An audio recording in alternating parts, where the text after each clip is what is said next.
I was in a mall some time ago, and I was shocked to see a young lady shouting at an older woman. Medyo nagusyoso ako at pagkatapos ko pakinggan yung pinag-uusapan nila, I realized this was a daughter shouting at her mother with a tone of disrespect. I walked away, not wanting to intervene in other people's domestic troubles, but I felt so bothered by it. I mean, I could never be so disrespectful to an older woman in public. I could certainly not do that to my mother. Sabihin na ng ibang tao na old-fashioned ako, but I think some children today have become too casual with their relationship with their parents, particularly their mothers. Children who have become adults and have achieved a level of independence sometimes think that they already stand on the same level as their parents, and they can treat their moms as equals. It's even worse if some children begin earning a big sum of money. They think they are superior to their mothers. And they think this gives them the right to talk back to their mothers with disrespect. If you've been guilty of that, there is something I'd like you to understand. Parents are not your equals. You are not on the same level as your mother. Sure, we are all equal in the sight of God, but in the social order set by God for human society, God placed parents, and yes, that includes your mother, on a higher level. God meant for every one of us to give our mothers the respect that is due them. This does not depend on whether your mom was good to you or was very strict. And yes, I agree there may have been some who have been abusive.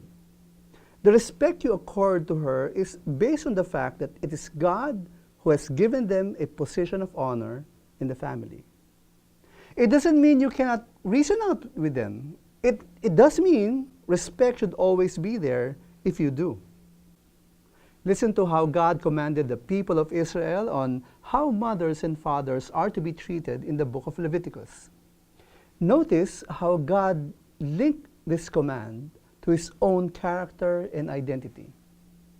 And the Lord spoke to Moses, saying, "Speak to all the congregation of the people of Israel, and say to them, You shall be holy, for I, the Lord your God, am holy. Every one of you shall revere his mother and his father, and you shall keep my Sabbaths. I am the Lord your God." God commanded each one to revere his mother and father. The word used here is the root word for phobia or fear. No, it doesn't mean we should be terrified of them.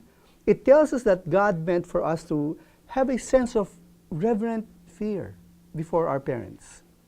Just as we come before God with a reverent sense of awe, a fear of the Lord, so also we are to accord that reverent respect to our parents, especially our mothers.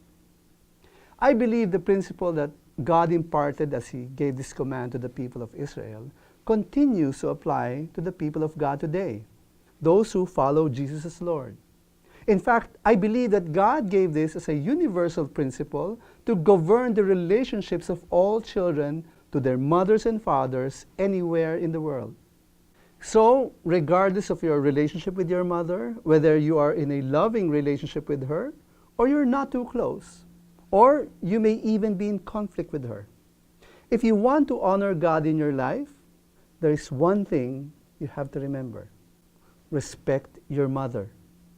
Give her the reverence that is due her.